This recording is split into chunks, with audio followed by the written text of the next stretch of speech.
வெளிநாடுகளுக்கு கப்பல் மூலமாக தீப்பெட்டிகளை எடுத்துச் செல்ல கண்டெய்னர்களின் வாடகை பல மடங்கு உயர்ந்துள்ளதால் ஆப்பிரிக்க நாடுகளுக்கு தீப்பெட்டி ஏற்றுமதி பாதிக்கப்பட்டுள்ளதாக கோவில்பட்டி தீப்பெட்டி உற்பத்தியாளர்கள் தெரிவித்துள்ளனர்.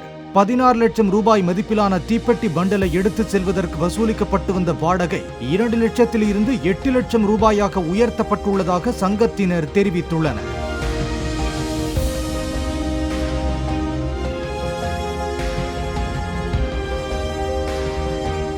கண்டெய்னர்களை ஏற்றிச் செல்லும் கப்பல் பயணிக்கும் சில நாடுகள் உள்நாட்டு போரால் பாதிக்கப்பட்டுள்ளதால் வேறு வழித்தடத்தில் செல்வதே வாடகை உயர்வுக்கு காரணம் எனவும் அவர்கள் தெரிவித்துள்ளனர்.